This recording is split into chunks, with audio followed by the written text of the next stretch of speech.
back, relax, and maybe get yourself a snack. Me and you gonna have a little chat about books. Hey guys, so I am here today to do my January wrap up because today is the 30th of January and I've just started lots of books, so I'm pretty sure I probably won't finish any of them before the end of the month, and it seemed like a good time to tell you what I've been reading in this month. Again, if you do see a cat tail just roaming around, my cat is sat down on my lap, so she may be in and out of the video. Anyway, moving on to what I read.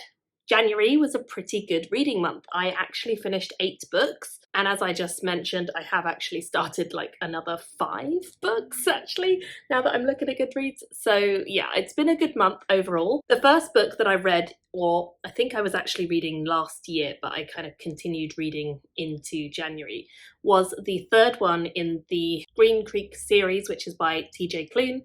This is a series which has originally been self-published, so it was out many years ago, and then was picked up by Tor for them to republish it with new sparkly shiny editions which just look really beautiful. So the third one I believe comes out on like the 1st of Feb, which is in 2 days from when I'm filming this, but might have already happened by the time you see this video. So it's out pretty much now, I believe. This one I really enjoyed actually. I've enjoyed all the ones in this series. They are about werewolves and there is a lot of rompiness to them. There's a lot of love, a lot of found family, which is really nice to see. And this particular installment deals with one of the characters who we have met before, but really we've not seen an awful lot of them up until this point. We've just kind of seen them come into the story and do things, but not really understood their motivation or their real insight into their character. And so this book in particular dives deep with them as the POV character for us to kind of get to know them and find out a lot more. Also, events that happen in the end of book 2 are very dramatic, and therefore this character has gone through rather a lot since the end of book 2 up until book 3 starting, which there is a big time gap, but you do get information about what's happened. So it's really nice to see this character as our main character. I wasn't expecting to kind of love it as much as I did, but I really enjoyed this. I really found it just so fun. I love returning to this world. It's not my favourite TJ Klune series, which still remains the Lightning Struck Heart series, but this one is probably up there as one of the series that I really like by him. I think all the books I've given like 4 stars to, and this one is no exception to that rule. I think this one got a 4.5. Some of the previous ones have got 4 stars, but they've all been very good, and I definitely enjoyed this one. So if you've not read any TJ Klune and you're looking for a werewolf rompy fantasy with some lovely moments and some fun characters, then this could be a good start point for you. So book 1 is Wolf Song, then it is Raven Song, next one is this one, which is Heart Song, and then I believe the last one is called Brother Song, which is not out yet in the re-release, so I will be anxiously waiting for whenever that one does come out.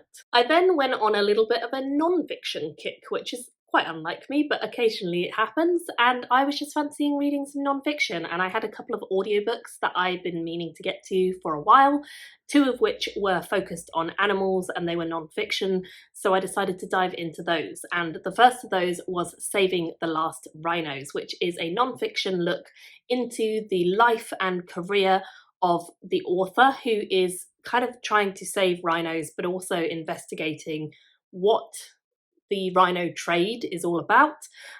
This was fascinating. I really enjoyed this. It was definitely heart-wrenching at times and really sad to hear about some of the things that are going on in the world still to this day. Is mind-boggling that we are still hunting animals which are so incredible. I don't know how that is. I'm not vegan, I don't sort of go out on animal marches, but I just feel like it's common sense not to kill giant amazing animals who are going extinct, and I guess it's not, which makes me sad. So this book was a really eye-opening read for me. It definitely informed me about what is still happening in the world, and I think it's just a really beautiful read as well, one that certainly opens your eyes to a lot of issues.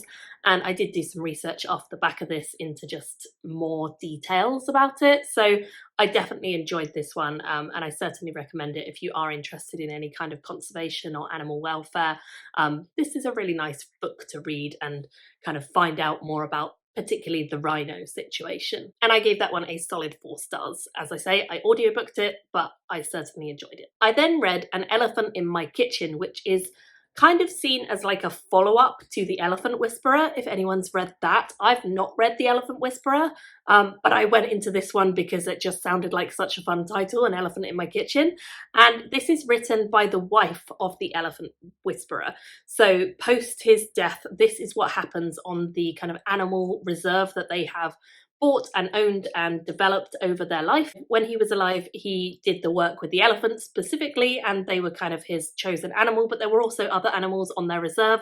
And since he's passed away, the elephants are still there, but there's also other animals that get imported in to kind of help them and care for them. And it's just the journey of Francois and what she gets up to since her husband passed away, not only in her life as an animal conservationist, but also in her life, like her personal life, and just kind of trying to get to grips with the loss of her husband, having to take over the running of this entirely massive project, and all of the things that kind of come along as roadblocks and also come along as help. So I really enjoyed this one. I felt like this was a really personal and heartfelt one at times, so I really liked this, and I certainly would recommend picking this one up. I gave this one a 4.5 stars as well, so as you can see, the beginning of January was really strong for me. The next one I read is the only one I actually have in physical edition, and that is this one, Unbound, Songs of Chaos, book number 2 by Michael R. Miller.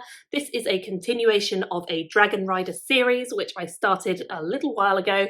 I have been audiobooking them, and now that I've got the physical editions, we'll probably read them as well. They are beautifully put together editions. It was a fun continuation. It did feel a little bit like it had some moments of filler. It's a bit of a chunky read, and in terms of what happens in the story for the amount of pages, I did feel like maybe it could have been trimmed down at some points, which I would have preferred. However, with that being said, I do think we learn an awful lot about the magic of this world a bit more, and we understand the bond that a dragon and his rider can have. We understand a lot more about the big bad guy in the world and what their motivations might be. So there are a lot of explanations which we develop over the course of the book, and I did enjoy that. But I do think, for me personally, it felt a little bit long, and so at times I didn't feel like it was moving along as quickly as I wanted, and it did take me a while to get through this one. So in the end, I gave it, I think, a 3.5 stars. The next one I audiobooked, and this is a series which has been a long time coming because this is the final one in the series at the moment, and yet it's a series that my husband and I have both been reading for a long time. And I say reading because actually we've been audiobooking them together. The audio narration is fantastic, but I will warn you, this is not a PG series. It is very rompy, very sexy, very full of lust and horny people, yet it's all woven into a fantastical world with emotional, amazing, funny, witty, sarcastic, catty characters who just make you smile, feel so real, feel so kind of easy to connect with and understand and enjoy, and it just rolls out the page, rolls out the audiobook so beautifully, and we just love this series. We have like a really special place in our heart for all the characters in this series, and finishing it up was kind of sad because we didn't really want to. This one's a little bit different to the others in the series in that it is told from the point of view of Justin, the future king of Verenia, and he is brought into a situation where there is someone who comes to his castle who is hoping to get his hand in marriage, and yet there is also magic involved, of course, and the magic goes a little bit wrong and things don't quite pan out as expected. There's some big bad characters who come back into the story who we've seen before in various ways, and I enjoyed it immensely. It was so much fun. Really can't fault this series, to be honest. I just love it. It is certainly my favourite TJ Klune series, and it's definitely one of my all-time favourite series. It is wild, and it's not something I would recommend to everyone, but I think if it's your sense of humour and you can get behind the rompy side of it, then you may end up loving it like we do.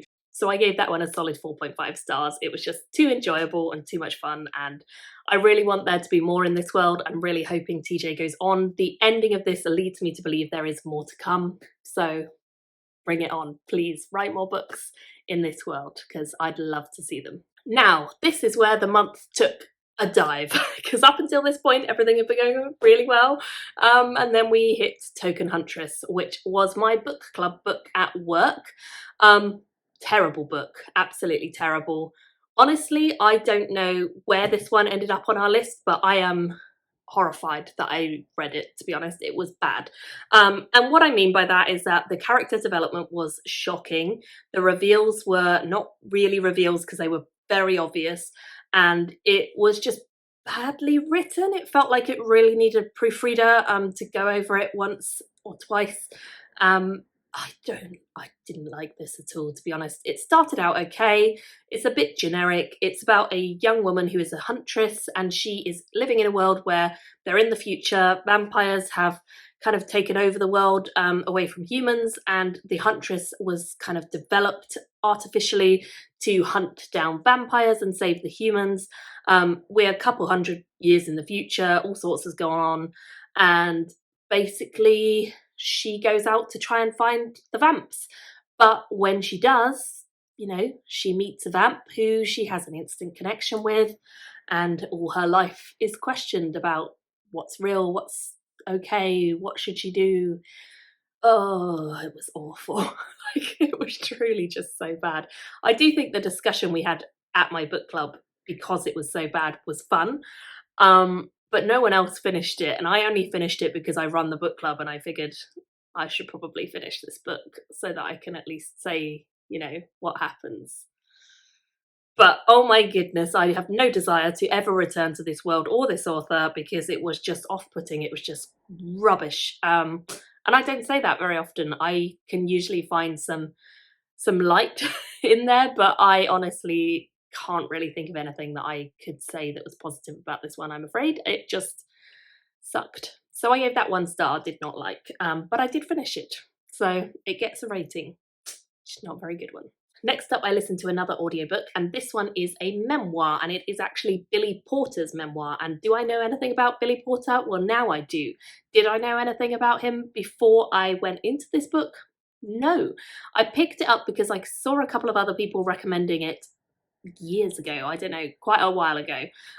Whenever it came out, I saw some people saying it was such a heartfelt and really emotional and good memoir to read if you like memoirs, and I do. So I decided, you know what, I'm going to give it a go. I'll learn about this person, and if I like them, maybe I'll find out more. And I loved the narration. It was done by the author, which is always lovely to see. And this character of Billy Porter is just fabulous. He is a black, gay American man who grew up in a household where he wasn't really understood and had to fight a lot of battles, not only to get where he is today, which is the star of various musicals, various shows, various TV shows as well, but also just to be himself and be accepted for who he is. So it was a beautiful, tragic, heartfelt memoir, and I just loved it. I couldn't fault this one. It is his life story, so I mean, it's hard to fault that, but it was written really nicely. It flowed.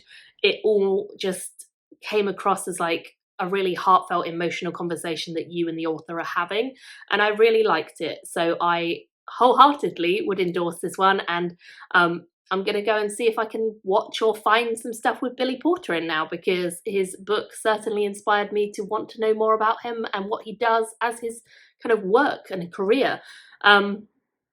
I highly recommend it. I actually gave that one 5 stars, so it was my top book of the month, despite the fact that I read some really good fiction. I think this non-fiction, you know, sometimes you just read something and it just hits your heart, and this was that. So I certainly recommend checking this out if you're in the mood for a memoir. And then the next one that I picked up, and the final one that I finished in this month, is the For the Wolf by Hannah Witten. I've had this on my Kindle for ages, and I finally wanted to get round to it, and I did, and I'm very pleased that I did. It was an enjoyable read. It's a mixture of fairy tales, kind of a blend of Beauty and the Beast and Red Riding Hood with other bits and pieces from other fairy tales kind of chucked in, and I enjoyed it for sure. It's about a young girl who's being sacrificed to the wolf to save her kingdom because she is the second born daughter, and she goes into the woods and she finds the wolf, and her story really gets going from that point onwards. We also see from the point of view of her sister, who is mourning her loss and desperate to get her back however she can. She is the future queen and therefore has a fair amount of sway about what could or might happen to the kingdom, what they might focus their efforts on, their magic, to release her sister. So very interesting story. I certainly like the relationship between the wolf and Red, who are our main characters. I feel like it didn't feel too forced, and they both kind of learned and developed.